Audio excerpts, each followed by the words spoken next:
2014 नंतर देवेंद्र फडणवीस यांच्या नेतृत्वात भारतीय जनता पार्टीनं राज्यात अनेक जिल्हा परिषदा, नगरपालिका, महानगरपालिका ताब्यात घेण्याचा सपाटा लावला.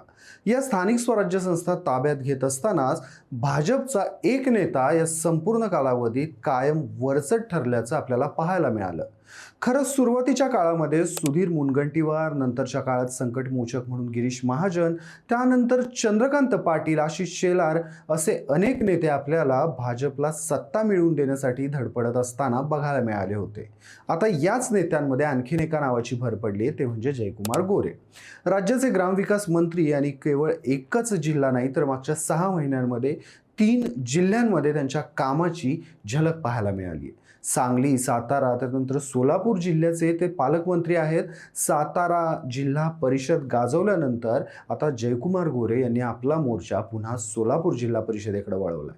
सोलापूर जिल्हा परिषदेवर भाजपनं इतिहासात अभूतपूर्व यश मिळवलंय. भाजपची सोलापूर जिल्हा परिषदेवर सत्ता येण्यात सर्वात मोठा हात हा जयकुमार गोरेंचा राहिलाय. सोलापूर झेडपीच्या अध्यक्ष आणि उपाध्यक्ष पदाचा प्रश्न गोरेंनी सहज सोडवला, पण आता नंबर लागलाय तो विविध समित्यांचा. 5 समित्यांपैकी एका समितीच्या सभापती पदाचा तर मुद्दा निकाली लागलेला आहे. आता प्रश्न उरतो तो 4 समितीच्या सभापती पदांचा. यासाठी भरपूर नावं चर्चेत आहेत. जयकुमार गोरे हे आता या 4 समित्यांवर या चर्चित नावांपैकी कुणाला संधी देणार याची चर्चा सोलापूर जिल्ह्याच्या राजकारणात आता सुरू झाली आहे. कुठल्या नावांची चर्चा सुरू आहे सोलापूरमध्ये, जिल्हा परिषदेमध्ये सध्या काय स्थिती आहे, कुणाला संधी मिळू शकते, या सगळ्याच गोष्टींचा आढावा आपण या व्हिडिओच्या माध्यमातून घेणार आहोत. नमस्कार, मी शशी आणि तुम्ही पाहताय कट टू कट. सोलापूर जिल्हा परिषदेवर भाजपने इतिहासात पहिल्यांदाच आपला झेंडा रोवला. सोलापूर जिल्ह्यामध्ये भाजपचं अस्तित्व नव्हतंच असंही नाही, पण भाजपच्या अस्तित्वाला खरी झळाळी ही जयकुमार गोरेंनी दिली. जयकुमार गोरे हे सध्या सोलापूरचे पालकमंत्री देखील आहेत. स्थानिक स्वराज्य संस्थांच्या निवडणुकीत त्यांनी भाजपला मिळवून दिलेल्या यशामुळं राज्य भाजपजवळ जयकुमार गोरेंचं वजन वाढलंय. सोबतच ते देवेंद्र फडणवीस यांचे अत्यंत निकटवर्तीय मानले जात आहेत. खरं स्थानिक स्वराज्य संस्थांच्या निवडणुकींच्या वेळी उपमुख्यमंत्री अजित पवार यांचं निधन झालं होतं. त्यावेळी बहुतांश राजकारण्यांनी मोठ्या सभा न घेण्याचं ठरवलेलं. मात्र सोलापूरमध्ये जयकुमार गोरे यांनी प्रचाराची धुरा स्वतःच्या खांद्यावर घेतली. त्यांनी शेवटच्या कालखंडात जवळपास 30 ते 35 सभा घेतल्या. त्याचा परिणाम म्हणजे सोलापूर जिल्हा परिषदेच्या निवडणुकीत भाजपनं बहुमत मिळवलं. बहुमतानंतर आता जिल्हा परिषदेत अध्यक्ष आणि उपाध्यक्षपदी कोण बसणार यांची नावेही आता ठरलेली आहेत. आता मुद्दा राहिलाय तो जिल्हा परिषदेतील विविध समित्यांच्या सभापती निवडीचा. या समित्यांमध्ये अर्थ व बांधकाम, महिला व बालकल्याण, समाज कल्याण, शिक्षण व आरोग्य व कृषी व पशुसंवर्धन अशा समित्या आहेत.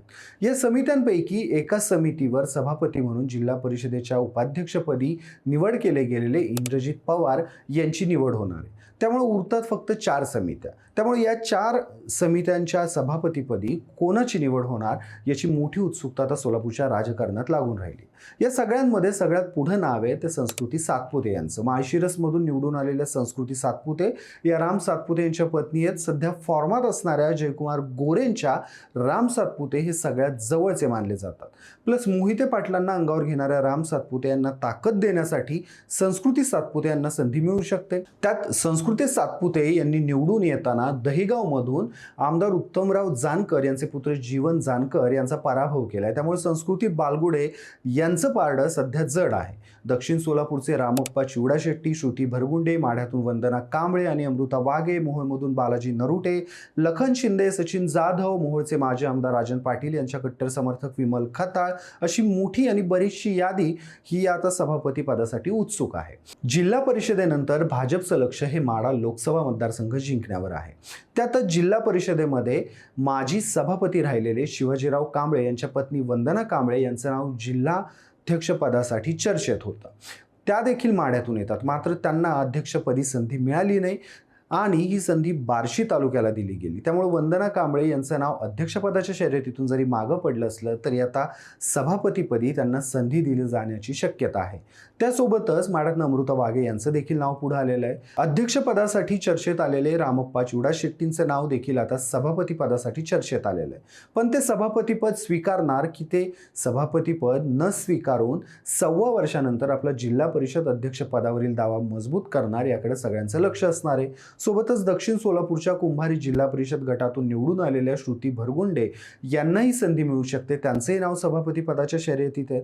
सोबतच मुख्यमंत्री देवेंद्र फडणवीस यांचे निकटवर्ती असणारे आमदार सचिन कल्याण शेट्टी यांच्या पत्नीनं अध्यक्षपदाच्या शर्यतीतून आपलं नाव माघारी घेतलेलं आहे. पण जिल्हा परिषदेत आपल्या माणसांना संधी मिळावी यासाठी कल्याण शेट्टी प्रयत्न करणार हेही तितकंच खरं आहे. त्यामुळे कल्याण शेट्टी यांच्या मर्जीतल्या कुणाला सभापतीपदी संधी मिळते का हेही पाहावं लागेल. सोबतच भाजपचे राज्यातले जुने चेहरे असणारे सुभाष देशमुख हे सध्या जयकुमार गोरे आणि सचिन कल्याण शेट्टी यांच्यावर नाराज आहेत. माजी आमदार दिलीप मानेंच्या भाजप प्रवेशाच्या वेळी सुभाष देशमुख यांनी गोरेंना तीव्र विरोध केलेला. त्यामुळे आता सभापती पदाच्या निवडीत सुभाष देशमुख यांच्या एखाद्या मर्जीतल्या सदस्याला संधी देऊन त्यांची नाराजी दूर केली जाते का हेही पाहावं लागेल. या सगळ्यामध्ये एक गोष्ट तर नक्कीच आहे की सभापतीपद वाटप करताना आता भाजपकडून भविष्यातली रणनीती खेळली जाईल.